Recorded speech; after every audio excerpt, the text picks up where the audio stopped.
Gopi Jana Vallabha Girivaradari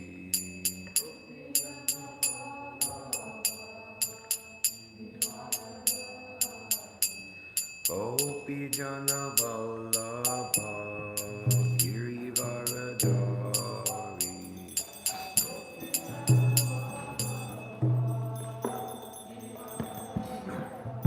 Yashodanandana Brajajana Ranjana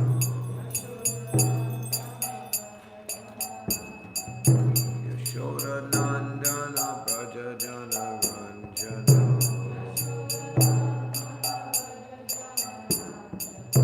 Yamuna Tira Manachari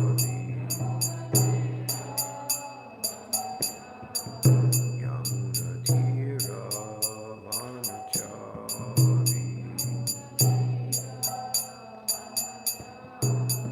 Jaya Radha Madhava Kunja Bihari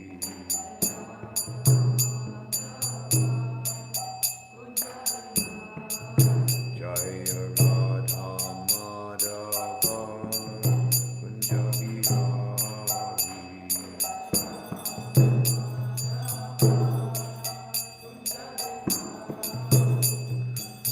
Vijana Vallabha Girivaradari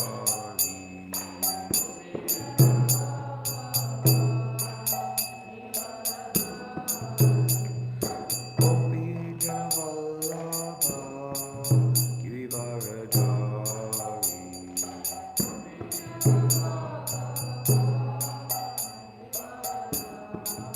Yashodanandana Brajajana Ranjana Yashodanandana Brajajana Ranjana Yamuna Tira Manachari Yamuna Tira Manachari Jaya Radha Madhava Kunja Bihari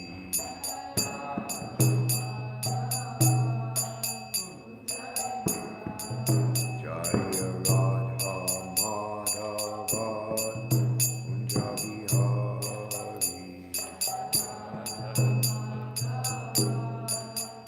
Jai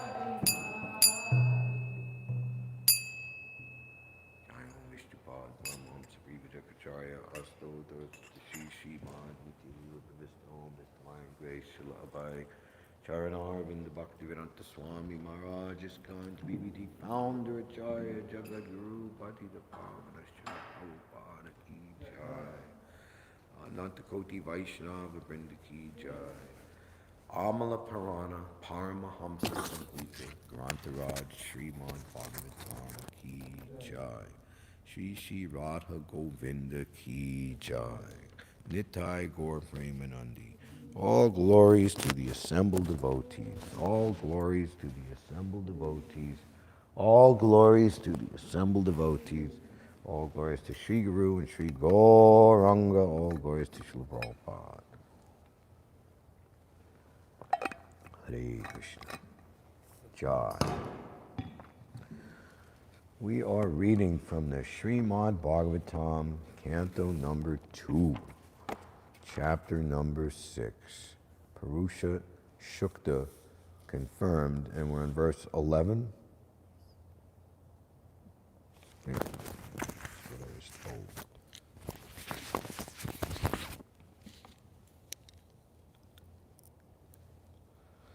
Om Namo Bhagavate Vasudevaya. Om Namo Bhagavate Vasudevaya. Om Namo Bhagavate Vasudevaya.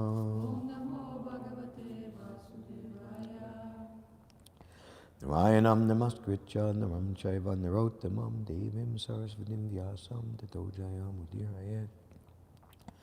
Nastapareshu Bhadreshu Nityam Bhagavata Sevaya Bhagavati Tamashloke Bhaktir Bhavati Naishtiki. So this is verse 11. Avyakta Rasa Sindhunam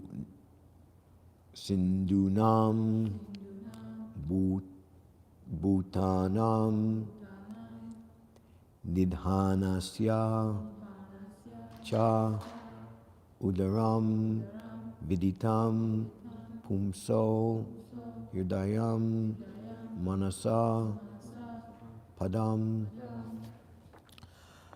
Avyaktarasa Sindhunam Bhutanam Nindanasya Cha Udaram Viditam Pumso Hridayam Manasa Padam Avyaktarasa Sindhunam Bhutanam Nidhanasya Cha Udaram Viditam Pumso Hridayam Manasa Padam Avyaktarasa Sindhunam Bhutanam Nidhanasya Cha Udaram Viditam Pumso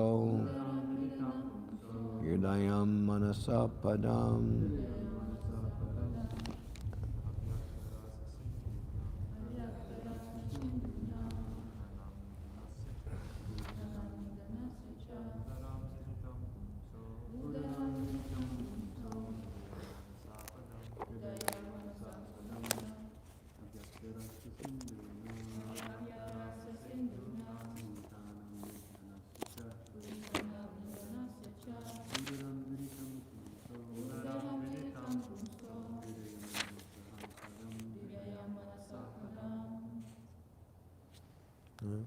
Jeez.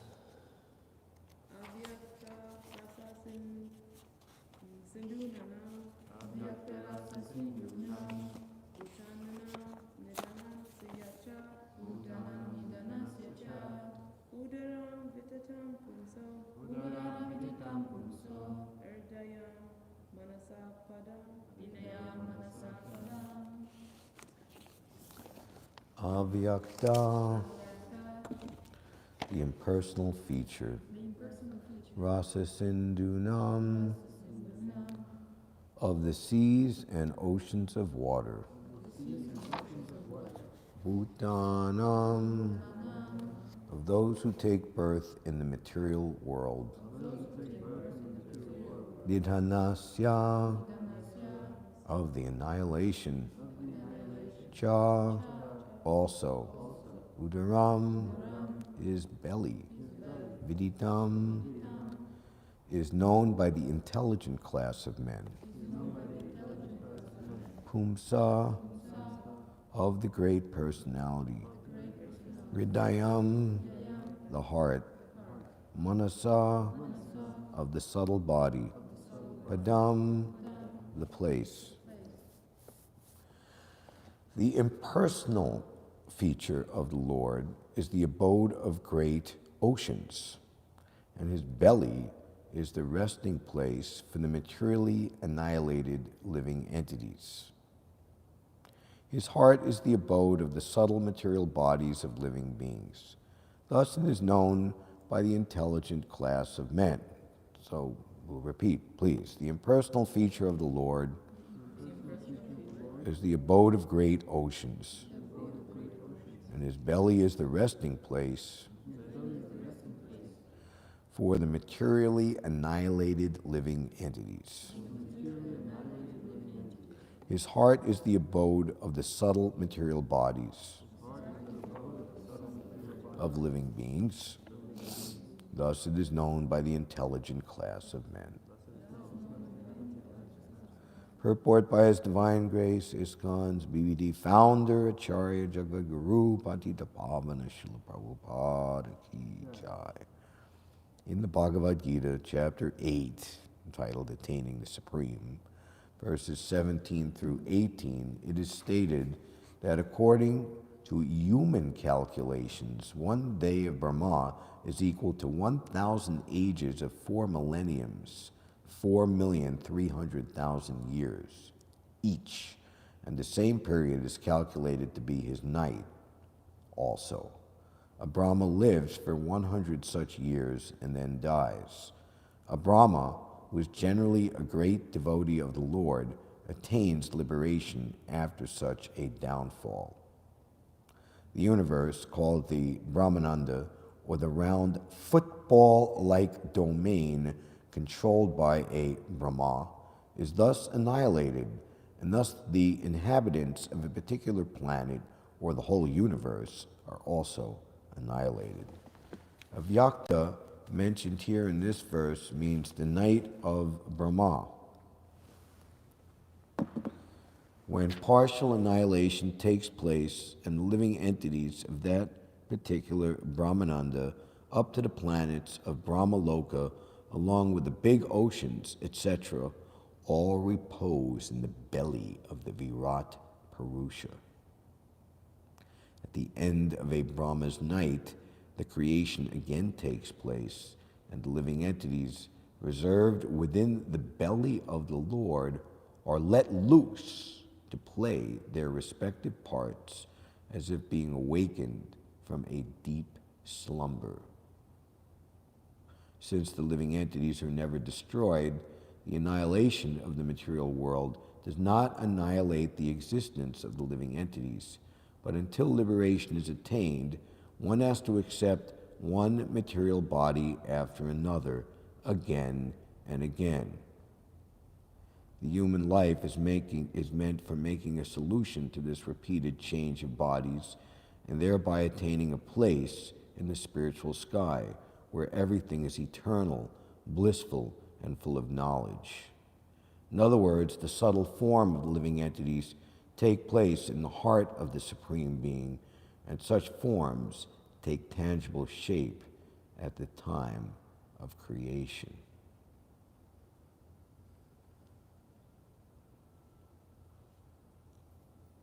Om Jnana-timirandasya Jananjana Shalakaya Chakshurmidam Nena Tasmai Shri Gurave Namaha Shri Chaitanya Manobishtam Stapitam Yena Bhutale Swayam Rupagadam Mayam Didati Swapanantigam Vandeham Shri Guru Shri Uta Padakamalam Shri Gurun Vaishnavamscha Shri Rupam Sagrajatam Sahagana Raghunatan Vidam Dam Sajivam Sadvaitam Savadutam Parijana Sahitam Shri Krishna Chaitanya Devam Shri Radha Krishna Padan Sahagana Lalita Shri Vishaka Vitamscha He Krishna Karuna Sindhu Dinabandho Jagatvate Gopisha Gopika Kanta Radha Kanta Namostute Jayadam Sarato Pangor Mamamanda Matergati Matsar Vasvapadam Bojo Radha Madana Mohano Dibhid Bindaranya Kalpajumada Śrīmad Ratnagara Singha Sanasto Śrīmad Radha Shalagovinda Devo Prastalabi Savyamano Smarahami Śrīmad Rasarasarambi Bamsi Bhatatitastita Karshan Venu Svanar Gopir Gopinata Sriyestuna Tapta Kanchana Gaurangi Radhe Vrindavaneshvari Vishabhanu Sute Devi Pranamami Hari Priye Vanchakalpatarubhyascha Kripasandubhye Vacha Patitanam Bhavanebhyo Vaishnavebhyo Namo Namaha Jaya Shri Krishna Chaitanya Prabhu Nityananda Shri Advaita Gadadhar Shivasadi Gaura Bhakta Vrinda Hare Krishna, Krishna Krishna, Hare Hare, Hare Rama, Rama Rama, Hare Hare. Nama Om Vishnu Padaya Krishna Prastaya Bhutale Srimate Bhakti Vedanta Swamin Iti Namane Namaste Sarasvati Deve Gauravani Pracharane Nirvashesha Sunyavadi Paskita Deshatarane Avyakta Rasa Sindhunam Bhutanam Nindanasya Cha Udaram Viditam Pumso Hirdyam Manasa Padam. The impersonal feature of the Lord is the abode of great oceans, and his belly is the resting place for the materially annihilated living entities. His heart is the abode of the subtle material bodies of living beings. Thus it is known by the intelligent class of men. So this Purusha Shukta confirmed is showing how the Lord is manifest in natural phenomena, or how we can look at natural phenomena and see how these variegated phenomena of nature and this planet and the different types of forms or bodies that the living entities have, they're all ultimately coming from the supreme form, the supreme personality of Godhead. So this verse here, so we see in this first part of this chapter, there's a very good and interesting, substantial list given. We were hearing yesterday, the back of the Lord is the place of all kinds of frustration and ignorance, as well as for immorality. The question is asked, if God is good, then why is there evil in the world? And basic answer is that if you stand in light, then you're with God. If you go away from the light, then you're in darkness, which is evil, or ignorance, turning away, ignoring the all-good truth. God does, the Lord, he does not force us to go away from him and stand in darkness. It's just our selection or choice.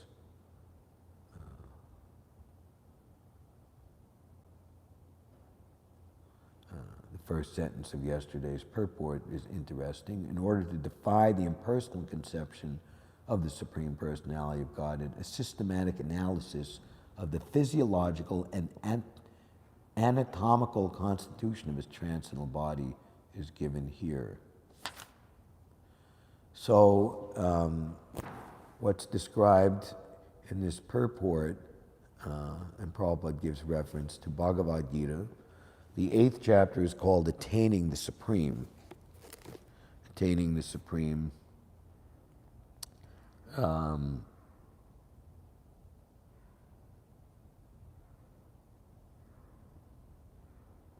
Delineates the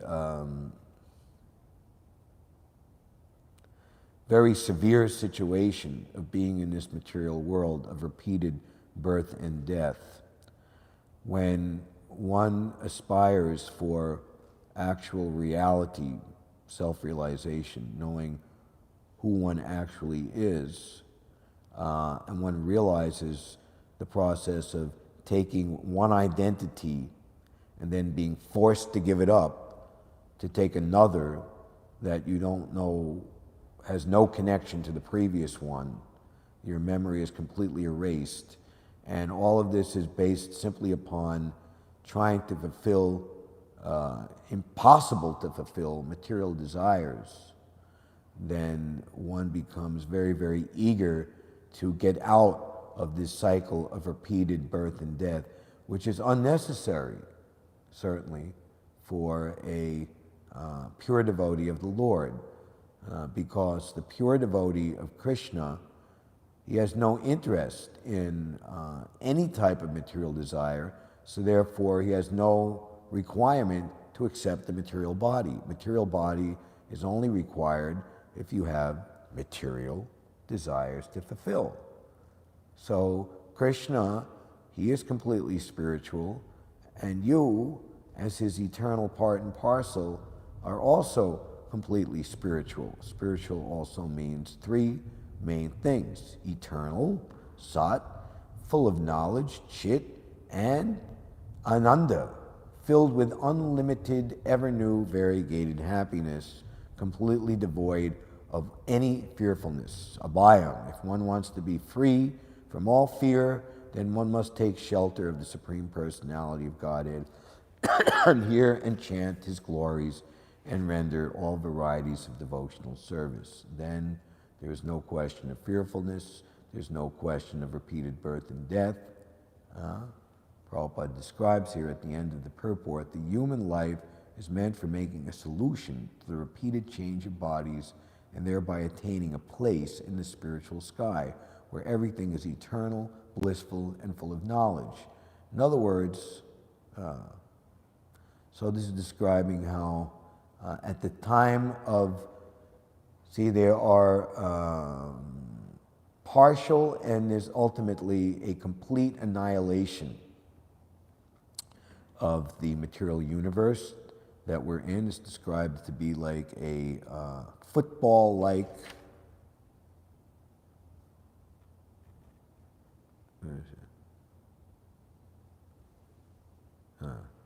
Brahmananda, the round football-like domain controlled by a Brahma. This is a nice insight that Brahma is the ultimate superintendent, overseer, demigod of this universe with its planets and range of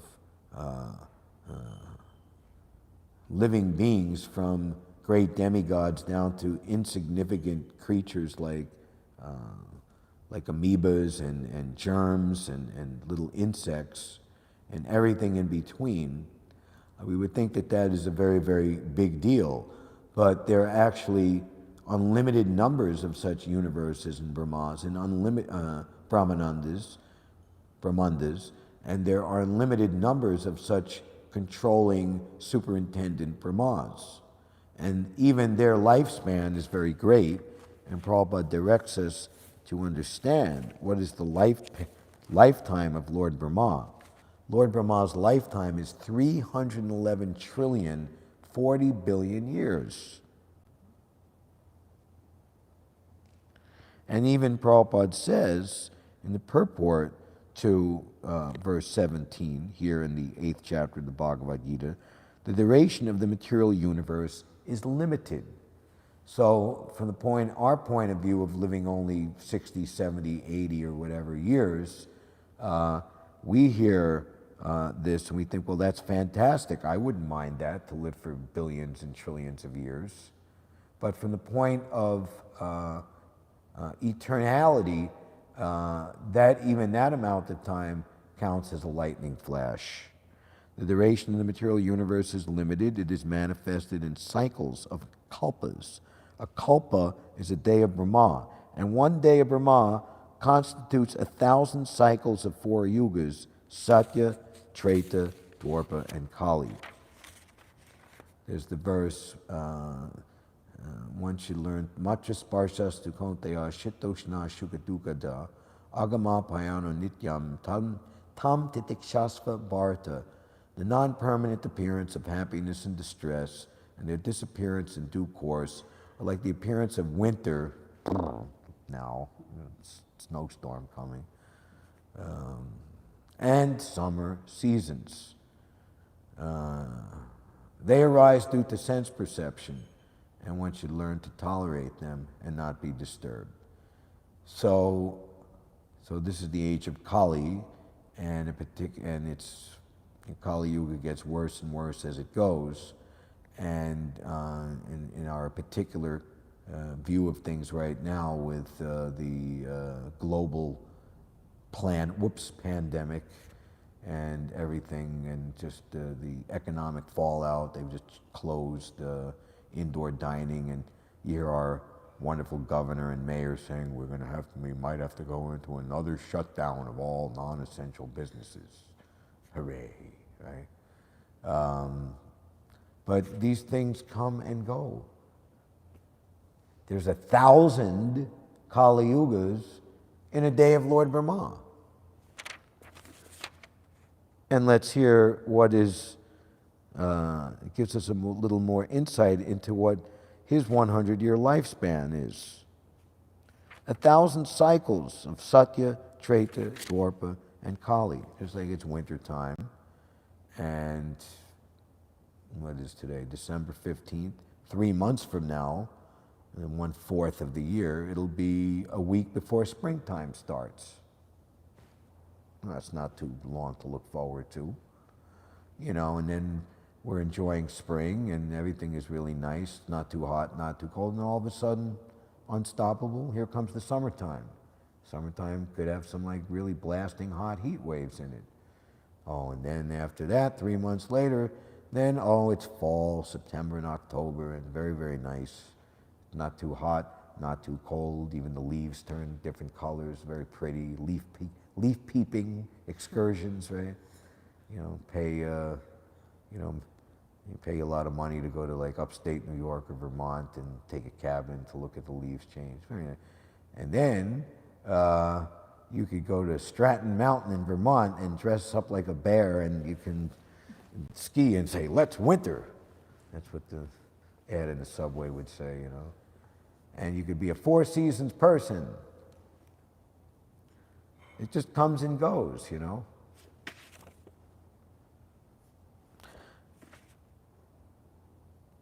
The cycle of Satya is characterized by virtue, wisdom, and religion, there being practically no ignorance and vice, and the Yuga lasts 1,728,000 years. You have archaeologists and historians, and they're, or you can go to the Metropolitan Museum of Art and look at the medieval wing, or the Byzantine, or the Roman and the Greek, and this is how they ate, slept, mate, and defended, 3,000 years ago in this place, or 700 years ago in this place, or let's go to where they have all that Gothic kind of religious art, Christianity from the 1200s and 1300s, or let's say the way they painted in that time, and then you see like the Renaissance paintings, or then we go and see modern art, Picasso and all this, and Prabhupada was shown one of these type of paintings by Jadharani, and she's going to art school to learn to paint like the masters, and said, if all I see here is some logs and bamboo, and if this is what you think you have to be trained up to know how to paint, then I can only pray to Krishna to save you. It's just all different phases of, Jadharani, she was telling the story that she saw like the Mona Lisa was at the Metropolitan Museum of Art for a showing, and people, goes all around the world, very famous. So the people were lined up, hundreds and hundreds of yards down the block, standing in line, waiting to come in and get like maybe a 30-second, okay, you can stand there for like one group for 30 seconds, move along. And, it's so popular, this Renaissance art. So Prabhupada asked her to paint a picture of Narada Muni, which is now in the Boston Temple. It's in the Krishna book, a big painting. He's playing his veena, nice peacocks at his feet. It's all green. So then Prabhupada asked her to paint another painting. So thought she would paint Narada Muni like a Michelangelo Renaissance painting. And when Prabhupada saw it, said, you've made Narada Muni look like a meat eater. There's a Renaissance painting is meat eating, Our form of art, the way the Indian or Brijbasi paintings, this is milk drinkers' conception, how their skin is and their skin contour. So,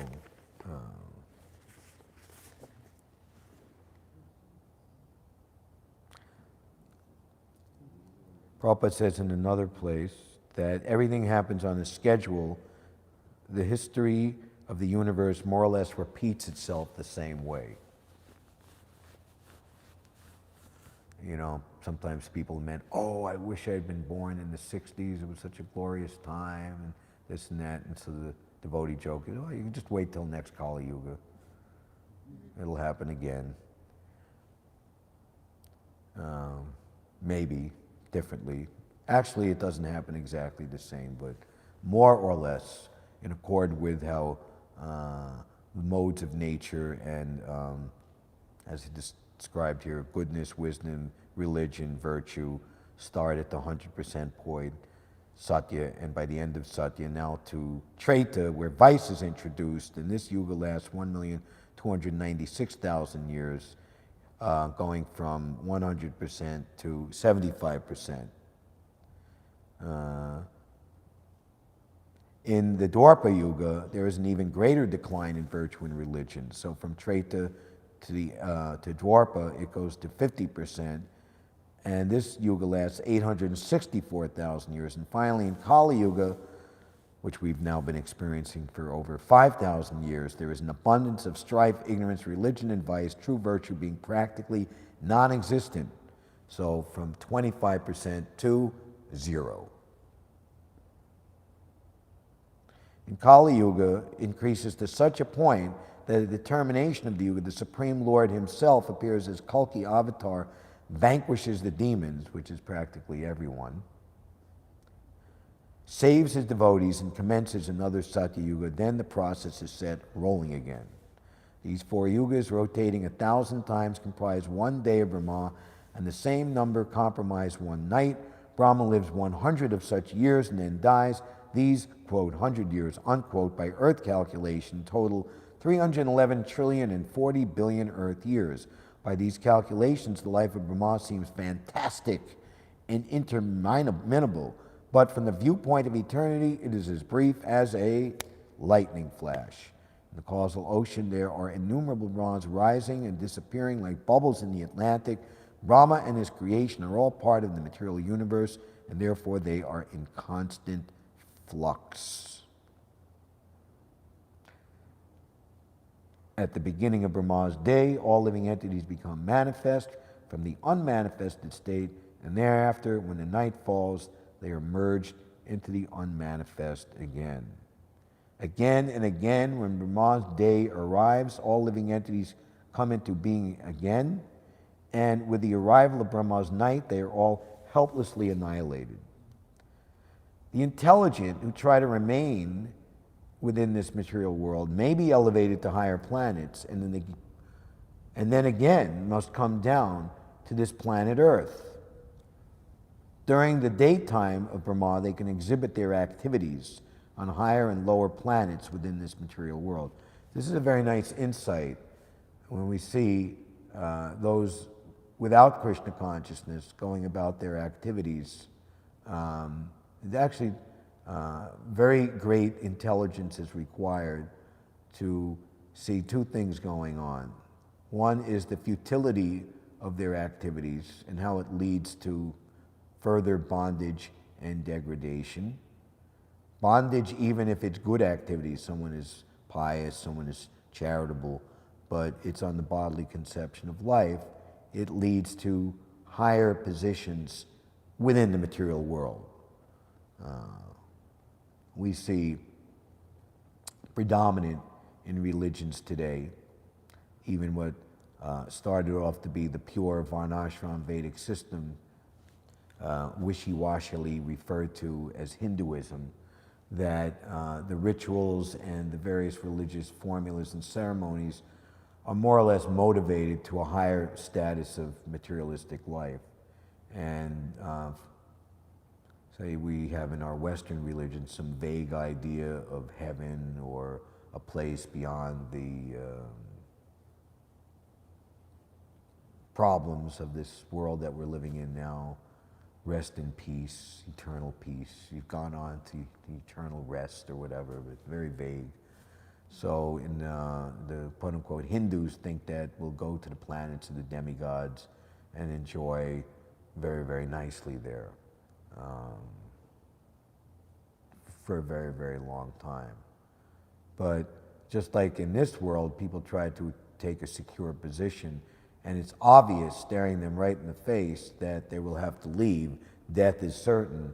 So in the heavenly planets too, although it's elongated, instead of 60, 80, 70, 80 years or whatever you live for tens or hundreds of thousands of years, but still death is inevitable. So any other activity, save and except pure devotional service, engaging the body, the mind, and senses in the service of the Lord, for a devotee, it's unattractive. So the neophyte devotee who's not very much purified or advanced in understanding what are devotional activities, they might become allured or attracted to the activities of the materialists, especially those who are seemingly in a good situation with, as Queen Kunti describes, the four main assets of material endowment: bodily beauty, aristocratic birth and or status in society, very good education and sharp intelligence, and what's the fourth one? Bodily beauty, aristocracy, intelligence, wealth. Oh, yes. If one has money, then one should be understood to be the most intelligent person. What is it? Prabhupada tells the Bengali joke, one man asks another, how much money do you have? No. How intelligent are you? He starts looking in his pocket. What do you mean? I asked you how intelligent. Why are you? Well, I'm looking in my pockets to see how much money I have. The more money I have, the more intelligent I am. That's a symptom of the age of Kali. One who makes the most money will be taken to be the most intelligent, the most successful person. And we may be so bold as to say our current president of the United States was elected to that office more or less based on that so-called qualification.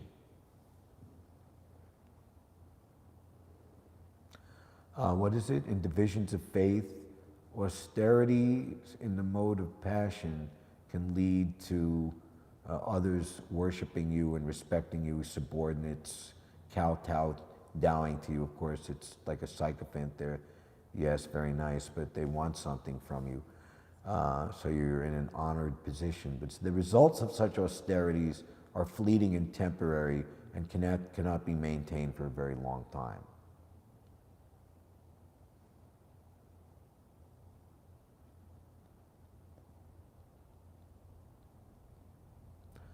The less intelligent, during the daytime of Brahma, they can exhibit their activities on higher and lower planets within this world, but at the coming of Brahma's day, they are all annihilated.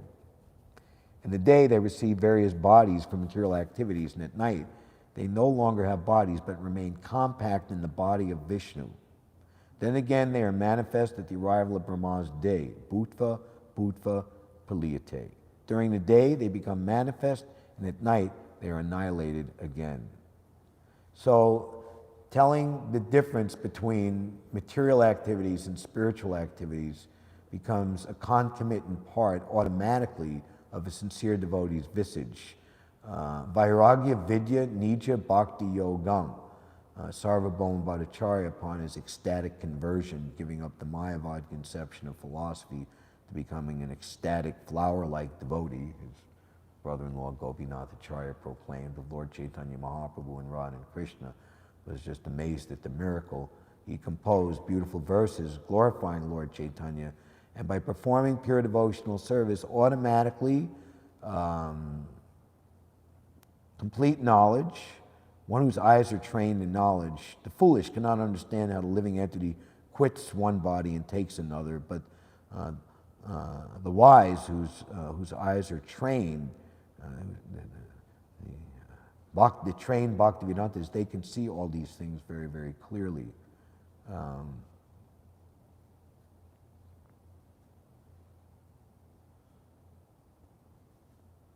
We told sometime before the story that Srila Bhaktisiddhanta Saraswati gives in his instructive story book, Upikana Upadesh, that there were two friends. They grew up as youths, and in adulthood, one became a fine arts potter, and the other became a blacksmith. And they became, by marriage and family, they came to live in different villages at some distance. So the blacksmith friend wanted to travel to see his old childhood friend and went to his village, and he came into his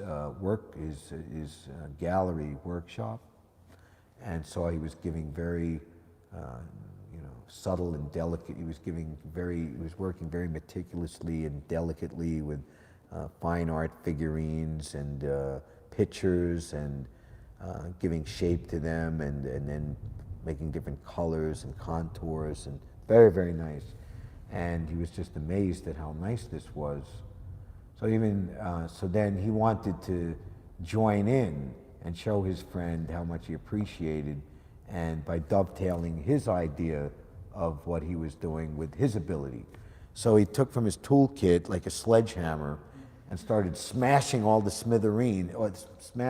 figurines to smithereens. And he thought, this is what you do, because I'm a blacksmith and I just take a hammer and smash an anvil all day, So the moral of the story is that the gross materialists who think that the activities that the devotees perform in rendering pure devotional service, and quite often they misunderstand, why are you people doing it? You're just sitting there chanting, or, why don't you do real welfare activity? Why are you distributing these books, you should go out and feed the poor,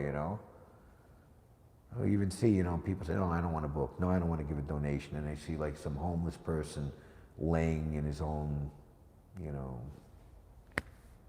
just laying in the subway, and filth cake dirty, and he's got a bucket, and they put money in it, because this is a more worthy cause. Because they don't understand the glory of devotional service, of spiritual activities, how it is liberating, how it is all beneficial for everyone. So those who think that the activities of the pure devotees could be equated with the activities of the materialists is just like here, that they don't understand what the blacksmith's conception was. They don't understand the very delicate and fine procedure of satisfying the senses of the Supreme Personality of Godhead. So we see we're trying to render pure devotional service to please the spiritual master, to please the predecessor acharyas, and ultimately all the way to the lotus feet of Radha and Krishna, that they will be pleased upon us. And we see we're striving with as much sincerity that we can strive for, that still there's, the process of purification is that by sincerely trying to purify yourself by rendering pure devotional service, the reward or benediction is you get to see how much more dirty you actually are that you didn't realize, and how much more work that you have to do.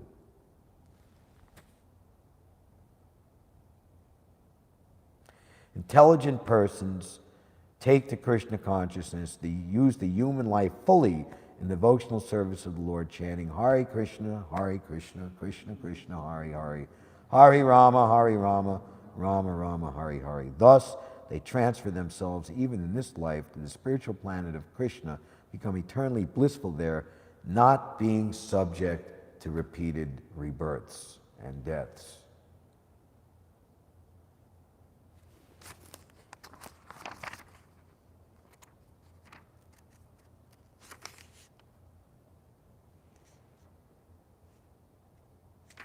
And this description ends in verse 20, which has perhaps what I feel in,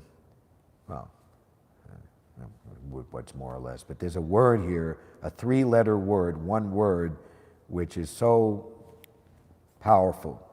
It's the first word of Prastasmatu Bhavanyo, verse 20, yet. You have to be really, come to the point of just, I've had it, enough. I'm a Kinchana Gotra, I'm materially exhausted, yet. And Krishna's saying, after describing all of this birth and death, and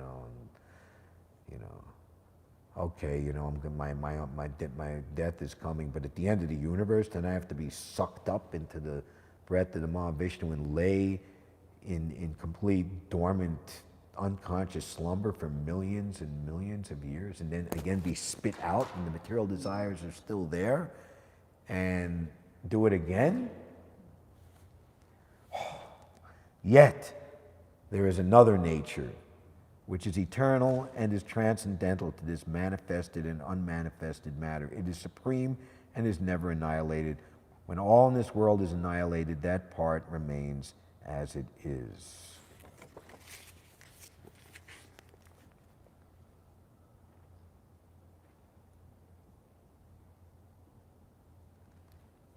So how does one transcend all this in his performance of devotional service? Is the degree of one's sincerity. And we'll see, we're going to jump a little bit and give a little preview of what's to come. One of my favorite verses in this chapter, verse number 34. Brahma's describing all this to Narada Muni. Because I have caught hold of the lotus feet of the Lord, Hari, with great zeal. And whatever I say has never proved to have been false, nor is the progress of my mind ever deterred, nor are my senses ever degraded by temporary attachment to matter.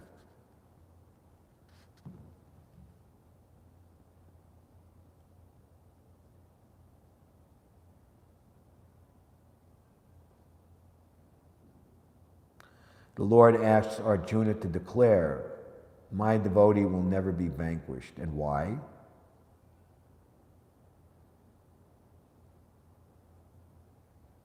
The devotees are always protected by the Lord so that they may remain infallible. Therefore, the process of devotional service always begins in the service of the devotee who appears in the disciplic succession. The devotees are always liberated, but that does not mean that they are impersonal. The Lord is a person eternally, and the devotee of the Lord is also a person eternally.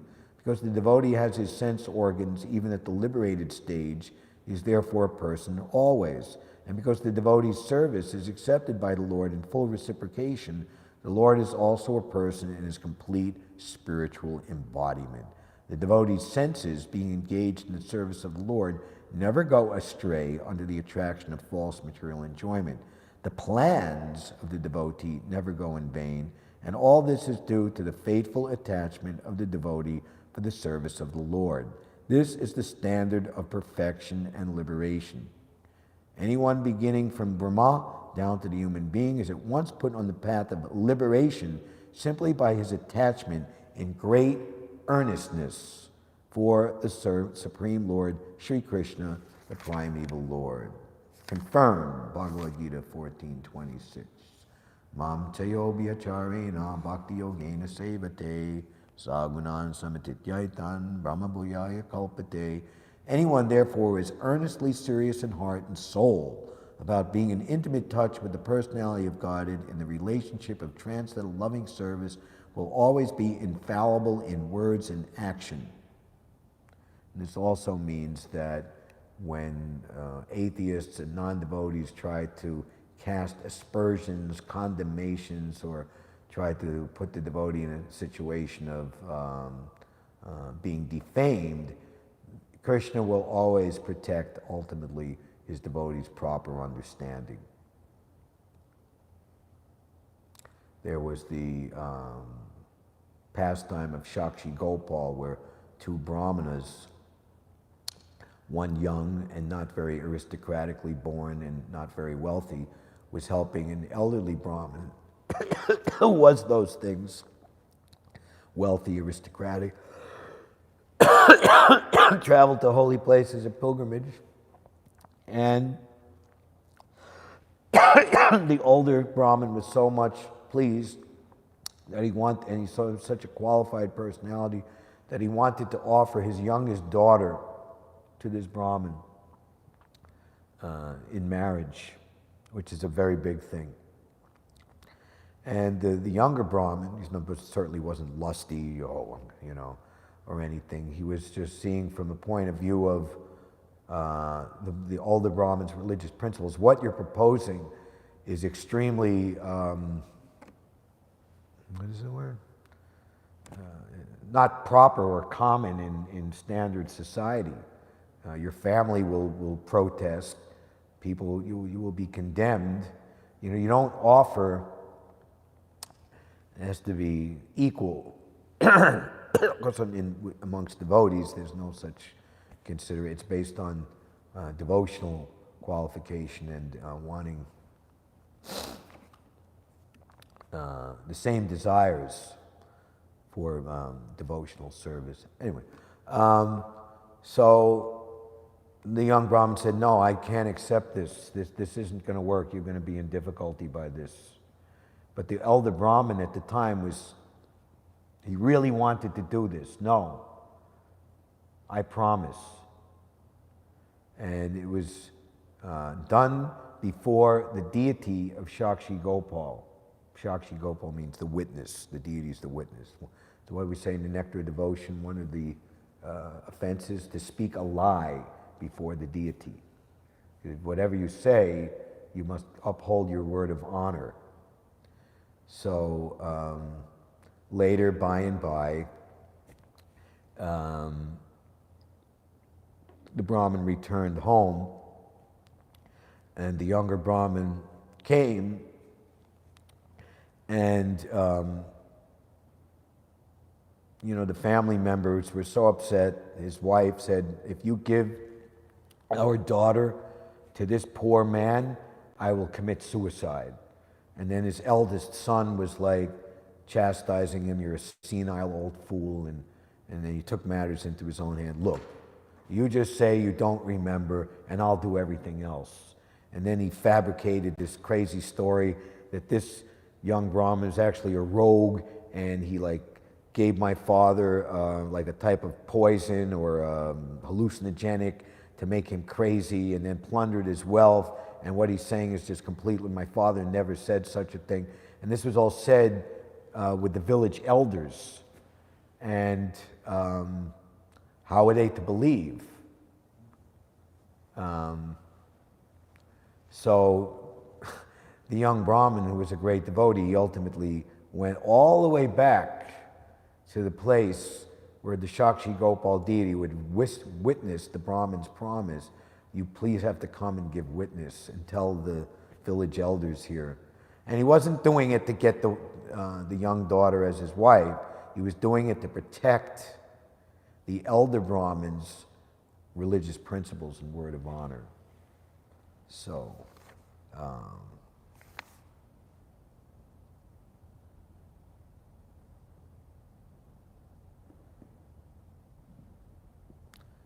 so Krishna always shows his devotees who are always steadfast and honest in their attempt to serve him, no matter what others try to say and defame, that the truth will always come out.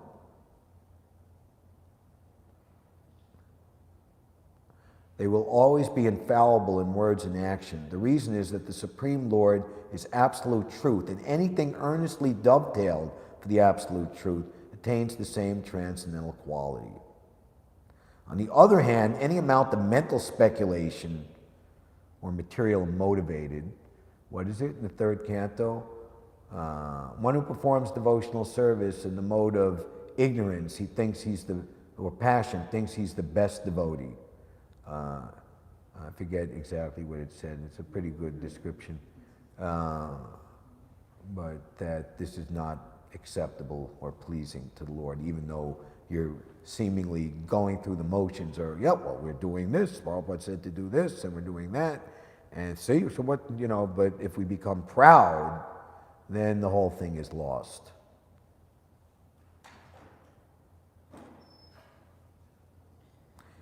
On the other hand, any amount of mental speculation on the strength of material science and knowledge without any bona fide touch with the absolute truth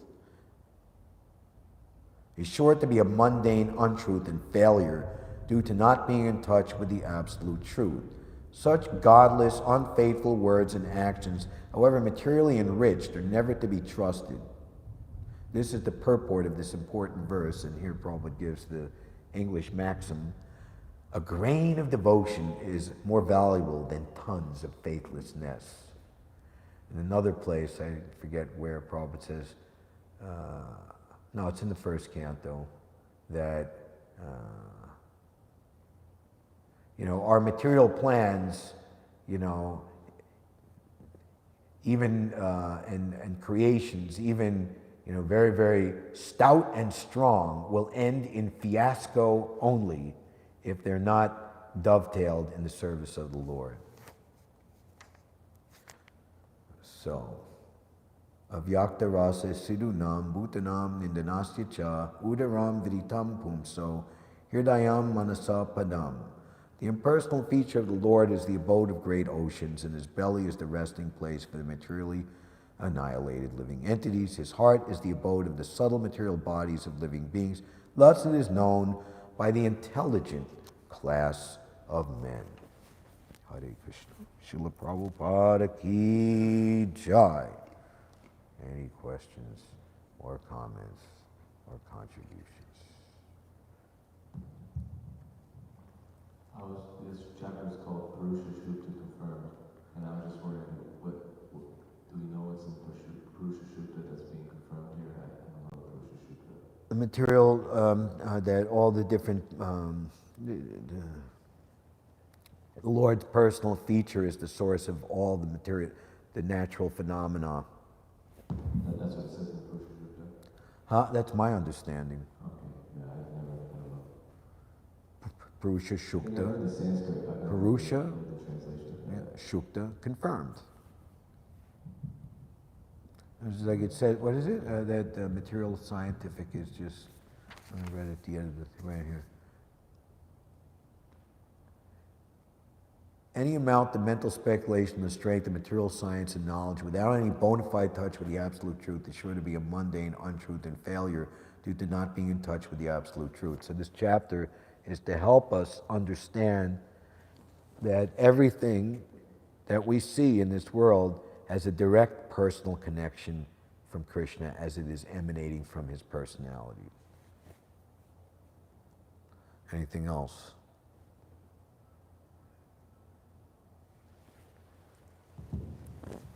You mentioned in the Hebrew literature it's called Satchitananda, and you kind of conceptualized the eternality and bliss aspect of the soul, but could you explain what it means, like in the spiritual world, for someone to be full of knowledge? Typically we think in terms of like academics or like universities, or something. It's just a lack of ignorance. Well, the ultimate knowledge is how to engage in spontaneous devotional service to the Lord. So it requires a great deal of admittance into the club to understand that being a cowherd boy is, okay, a cowherd boy down in this world. Yeah, I've been the scholar and the boatman, I'm very intelligent. But we see how the acharyas in their liberated forms, that the manifestation of their knowledge and devotional scholarship, everything is being a direct associate of Kishore Gopal Krishna, youthful Krishna in Vrindavan, and these reveling in these pastimes of love, how they are the greatest knowers of everything, and they come down to be spiritual masters. You see, like Srila Bhaktisiddhanta Saraswati, he's one of the most confidential servants of Shri Shri Radha and Krishna, but what form does that take in this world? His mission was to, it was a living encyclopedia, or one of Astasaki's Tungavidya, Prapodananda Saraswati Pad, who revealed to us ecstatic literatures such as Vrindavan Mahima Amrita, Radha Rasa Sudha Nidhi in particular. Incredible confidential, astounding visionary insights into what's taking place in Goloka Vrindavan. So,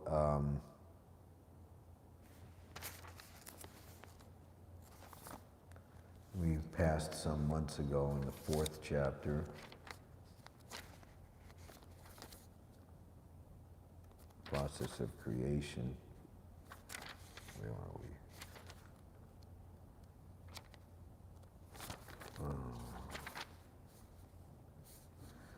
offer my respectful obeisances unto Srila Vyasadeva, the incarnation of Vasudeva, who compiled the Vedic scriptures.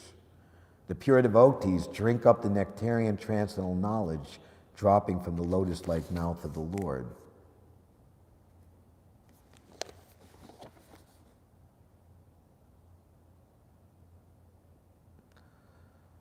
So, three astounding super geniuses are mentioned here. The original Sridhar Swami has commented that the respectful obeisances are offered to Srila Vyasadeva, who's the incarnation of Vasudeva. Srila Jiva Goswami has agreed to this, but Srila Vishwanath Chakravarti Thakur has made a further advance, namely, that the nectar from the mouth of Lord Krishna is transferred to his different consorts, and thus they learn the finer arts of music, dance, dressing, decorations, and all such things which are relished by the Lord.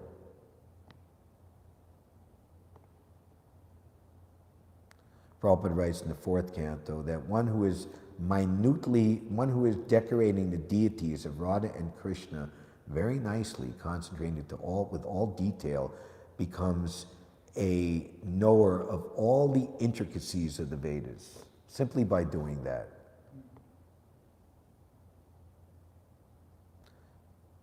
Such music, dance, and decorations enjoyed by the Lord are certainly not anything mundane,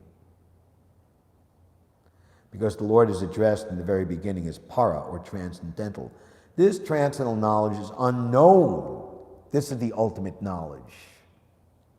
It's a knowledge of how to serve Krishna in one of the 5 primary rasas in Goloka Vrindavan. That's the ultimate knowledge. That's why it's an eternal life of transcendental bliss and knowledge.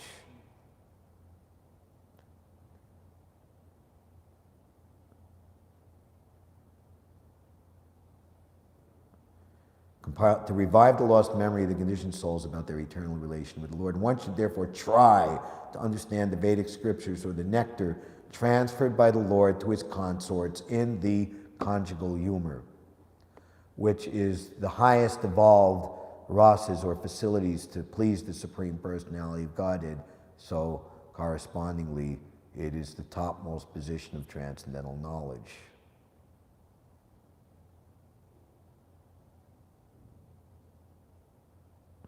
By gradual development of transcendental knowledge, like I said, one should not jump, but one should proceed canto by canto. What does it say in the intro? By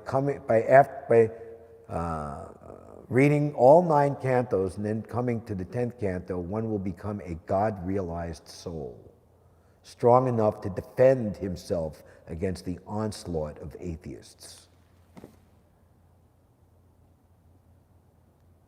Gradual development. He can rise to the stage of the transcendental arts of music and dance displayed by the Lord in his Rasa Leela. Prabhupada says to become a participant in the Lord's Rasa Leela dance is the highest perfection, is the highest stage of existence, complete in eternality, knowledge, and bliss. The pure devotees of the Lord, however, can equally relish the nectar in the form of the profound philosophical discourses, in the form of kissing by the Lord in the rasa dance, as there is no mundane distinction between the two. So I think we've gone over time, so we can stop. Thank you very much. Hare Krishna. Srila Prabhupada ki jai.